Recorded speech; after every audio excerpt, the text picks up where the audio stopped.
गोस्वामी तुलसीदास जी छंद कहते हैं, भागयु विवेक सहाय सतीसो सुभट संजुग मही मुरे, सदग्रंथ पर्वत कंदरनी महु जाई ते ही अवसर दूरे। होनिहार का करतार को रखवार जग खरु भर परा, दहु मात के ही रतिनाथ जेही कहूं को पी कर धनु सर धरा।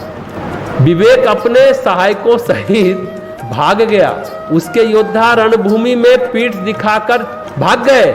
उस समय वे सब सदग्रंथ रूपी पर्वत की कंदराओं में जा छिपे, अर्थात ज्ञान वैराग्य संयम नियम सदाचार आदि जितने ग्रंथों में ही लिखे रह गए, आचरण में व्यवहार में नहीं उतर पाया, उनका आचरण छूट गया। सारे जगत में खलबली मच गई और सब कहने लगे, हे विधाता, हे ब्रह्मा, अब क्या होने वाला है, हमारी रक्षा करिए। अब हमारी रक्षा कौन करेगा?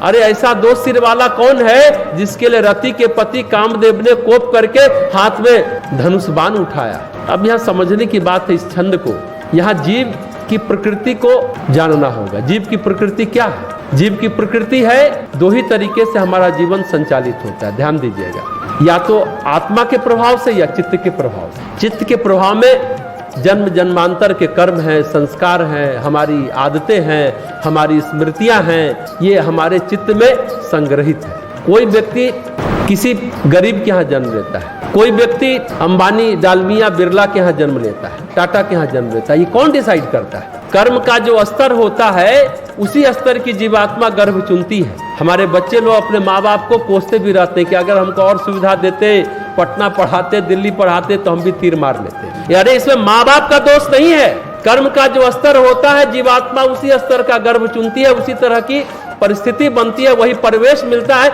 वही वातावरण मिलता है आपको। कर्म का जो स्तर होता है जीवात्मा उसी स्तर का गर्भ चुनती है, महत्वपूर्ण बात है। और ये कर्म कहाँ रहता है? चित्त में संग्रहित रहता है। काल अपने अनुसार उसको कर्माशय में पकाता है और समय अनुसार वैसे ही घटनाक्रम का निर्माण होता है। तो हमारे चित्त में हमारे सारे कर्म संग्रहित हैं और उसी के आधार से हमारा जीवन संचालित है। यही चित्त आपके वृत्तियों में, आपके आचरण में प्रकट होता है। कभी किसी योनि में हम पशु रहे होंगे, पक्षी रहे होंगे, क्या क्या रहे होंगे मालूम नहीं, पता नहीं है, लेकिन सारी बातें चित्त में संग्रहित है। परम पूज्य गुरुदेव की एक पुस्तक है गहना कर्मणो गति, उसको जरूर पढ़ना चाहिए। हमें किस तरह का कर्म करना चाहिए पता चलता है। गहना कर्मणो गति को पढ़िए तो सब चित्त में संग्रहित है। परिणाम क्या होता है? यदि हम सही कर्म करेंगे तो सही फल मिलेगा, लेकिन हम चाहते हैं कि हम कुछ भी करें लेकिन परिणाम हमें हमारे मन अनुकूल मिले। अगर हम परिणाम अपने अनुकूल चाहते हैं तो कर्म भी प्रकृति के नियम के अनुसार हमें करना होगा, तभी परिणाम हमें उस अनुपात में हमें मिलते चले जाएंगे। हमारे अंदर कभी कभी भला आदमी भी जगता है, कभी बुरा आदमी भी जगता है, कभी राक्षस जगता है तो कभी पशु जगता है। इसे ही नियंत्रित करने के लिए ये हमारी नैतिकता है।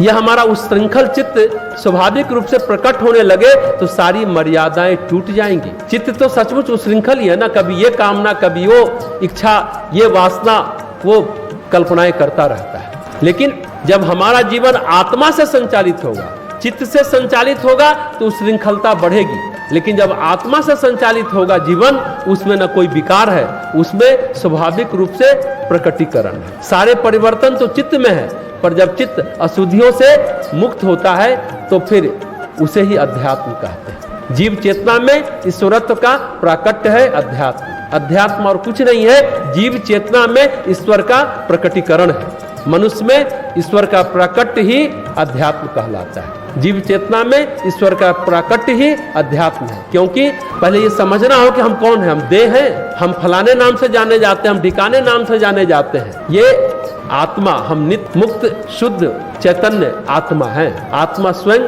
परमात्मा है, आत्मा स्वयं ईश्वर है, वह नित्य चैतन्य है। इसमें जड़ता नहीं है, चित्त में जड़ता है। आत्मा तो निर्मल है, कोई मल नहीं है।